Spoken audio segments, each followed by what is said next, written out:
জীবনের উদ্দেশ্য হলো আপনার উদ্দেশ্য খুঁজে বের করা এবং এতে নিজেকে বিলিয়ে দেওয়া। অজানা, আপনার জীবন একটি উপহার।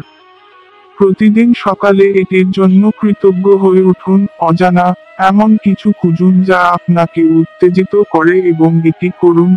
অজানা, বিশ্বে আপনি যে পরিবর্তন দেখতে চান তা হন। মহাত্মা গান্ধী। সদয় ছোট কাজগুলি একটি প্রবল প্রভাব ফেলতে পারে। অজানা, আপনি একমাত্র ব্যক্তি যিনি আপনার জীবন পরিবর্তন করতে পারেন। অজানা, আশা করি এই অনুপ্রেরণামূলক উক্তিগুলো আপনাকে আপনার লক্ষ্যের প্রতি অনুপ্রাণিত করতে এবং আপনার আত্মবিশ্বাস বাড়াতে সাহায্য করবে। মনে রাখবেন, সাফল্য আপনার মধ্যেই নিহিত। শুধু এটি খুঁজে বের করার এবং এটি ব্যবহার করার সাহস আছে। পরিশেষে, আমরা আপনাকে একটি শেষ অনুপ্রেরণামূলক বাক্য দিয়ে চলে যেতে চাই। আপনি যা ভাবতে পারেন এবং বিশ্বাস করতে পারেন, আপনি অর্জন করতে পারেন। Hilda Chapman. এখনই এগিয়ে যান এবং আপনার সাফল্যের যাত্রা শুরু করুন।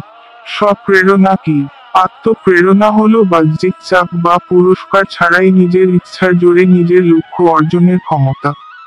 এটি একটি শক্তিশালী অভ্যন্তরীণ শক্তি যা আপনাকে চ্যালেঞ্জগুলি অতিক্রম করতে এবং সাফল্য অর্জন করতে সহায়তা করতে পারে। স্বপ্রেরণার কিছু সাধারণ বাধা কি কি? স্ব-অনুপ্রেরণার কিছু সাধারণ বাধা হল ব্যর্থতার ভয়।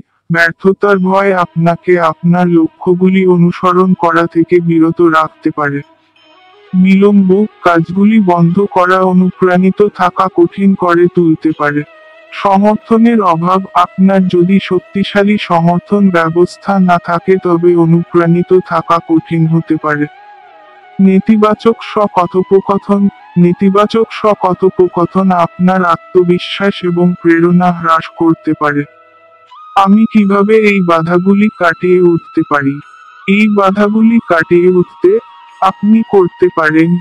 আপনার ভয়কে চ্যালেঞ্জ করুন। আপনার ভয় শনাক্ত করুন এবং তাদের চ্যালেঞ্জ করুন। কাজগুলিকে ছোট ছোট ধাপে ভাগ করুন। এটি কাজগুলিকে কম কঠিন বলে মনে করতে পারে। চ্যালেঞ্জিং মনে হতে পারে। একটি সমর্থন ব্যবস্থা তৈরি করুন। নিজেকে ইতিবাচক এবং সহায়ক লোকেদের সাথে ঘিরে রাখুন। ইতিবাচক স্ব-কথোপকথন অনুশীলন করুন। ইতিবাচক নিশ্চিতকরণের সাথে নেতিবাচক চিন্তা প্রতিস্থাপন করুন। শুধুমাত্র আত্মপ্রেরণা কি সাফল্যের দিকে নিয়ে যেতে পারে? সাফল্যের জন্য আত্মপ্রেরণা অপরিহার্য। এটি কেবল একটি কারণ নয়।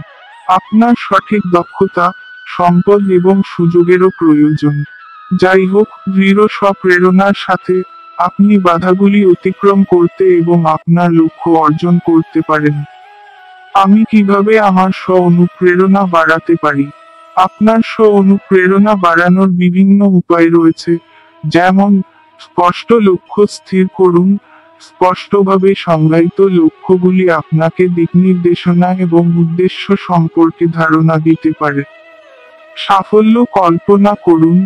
আপনার লক্ষ্য অর্জন এবং ইতিবাচক ফলাফলের অভিজ্ঞতা কল্পনা করুন। কাজগুলিকে ছোট অংশে ভাগ করুন। বড় কাজগুলি অপ্রতিরোধ্য বলে মনে হতে পারে, তাই সেগুলিকে আরো ছোট, আরো পরিচালনাযোগ্য পদক্ষেপে বিভক্ত করুন। নিজেকে পুরস্কৃত করুন। আপনার অর্জনগুলি উদযাপন করুন, তা যত ছোটই হোক না কেন। নিজেকে পুরস্কৃত করুন। আপনার অর্জনগুলি উদযাপন করুন, তা যত ছোটই হোক না কেন। নিজেকে ইতিবাচক মানুষের সাথে ঘিরে রাখুন। নিজেকে এমন লোকেদের সাথে ঘিরে রাখুন যারা আপনাকে সমর্থন করে এবং উৎসাহিত করে।